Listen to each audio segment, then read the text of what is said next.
Hi everyone, this is Alok here from Acumen Aviation. I'm here to speak today about the Go First situation as it is unfolding. If you see the newsreels, what has been coming for last 24 hours, most of the airplanes have been either deregistered or they're about to be deregistered.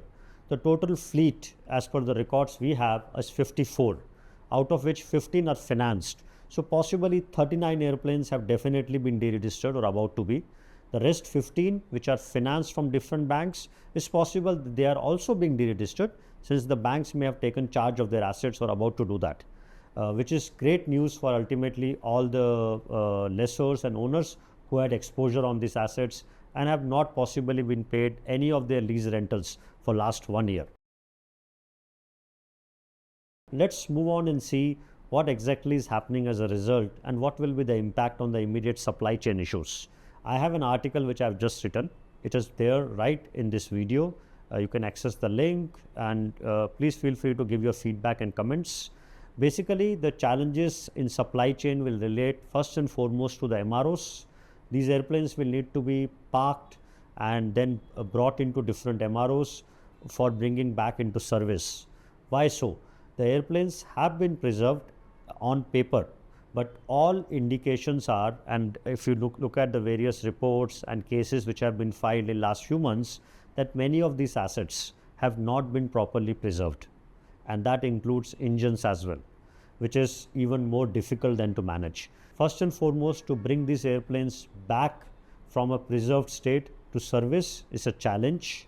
Many of them will have parts robbed. That again is an issue because there is a component supply chain issue right now going on worldwide in aviation due to various problems with different type of airplanes, GTF issues, airplanes being grounded, etc. What also is known is that if these airplanes are not well preserved, that will lead to further complications for maintenance.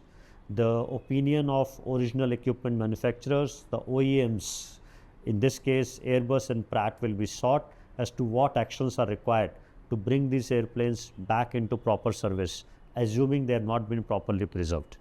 Again, that will basically means supply of engines will be necessary, especially in case of engines, and sometimes, and I hope not, in case of landing gears. These parts may have to be sent to shops. That means a supply of engines is required, a supply of other major assemblies will be required. So there is a long path ahead before these airplanes come back into service. The other issue which I think the lessors and owners could possibly face is the availability of enough skilled manpower. While the Indian MROs, and now there is a vast network of Indian MROs all across India, are well equipped and have good talent, there is also a reality that there is a talent war going on in aviation. Many of the good engineers are being poached by Middle East carriers. So I hope the MROs and other parties who are assisting the lessors are able to provide the best manpower to support the lessors and owners. The consultant pool which will be required will again have to be very carefully selected by the lessors to make sure the people who are working on these assets know what they are doing. Experts from structures, systems, aircraft records will be necessary to bring back the airplanes in a shape where they are properly remarketable, because that is the key consideration as far as the lessors are concerned. The other challenge which possibly the lessors will have, which I have seen in last so many years in a situation like this, is dealing with various regulatory agencies. Various kind of approvals will be required. It is possible that Airport Authority of India and other private airport operators may have liens or charges on these assets, which may need to be negotiated and cleared by the lessors. There may be GST charges, there will be customs and other duties and taxes to be paid. All that will have to be negotiated and settled for these airplanes to have a chance to fly out of the Indian skies. One silver lining which may be the case is that some of these Go First assets, and I think there are 6 which are fitted with CFMs. These are A320ceos, the classic 320s. These may possibly be remarketable within the Indian aviation system right now. The others which are GTF fitted, whether they will be remarketable within the Indian aviation right now, I'm not so sure. I hope they are, and if they are, that will be an ideal solution for the lessors as well as the airlines who are operating them. Point which I do wish to mention in the end is what lessons are learned from this situation so far. I think one key consideration is that the Cape Town Convention, which India has been a signatory to since 2009, has not been enacted into a law. Had that been enacted into a law at this time, this situation would have been avoided. The assets could have been repossessed successfully and taken out from Go First to different airlines in India and other regions in a matter of few weeks and few months.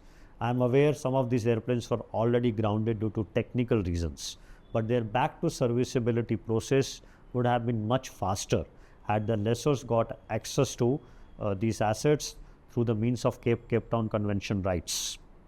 That is because the lessors are obviously much better capitalized and had the resources to bring these airplanes back into service. And we'll see that playing out now in the next few months. Now, India has still not enacted a law for the Cape Town Convention. There is news that it will possibly be proposed or tabled in the next Lok Sabha. I hope that happens. It will be best for India because it will help in India's aviation credit rating to be bolstered up, which has been actually downgraded over last 1 year, mainly thanks to this Go First situation. As most of you must be aware, how it was made possible for the lessors to finally get access to their airplanes since the aircraft were under a moratorium by the IBC Act, the bankruptcy court. It is because of a court ruling which has made it happen.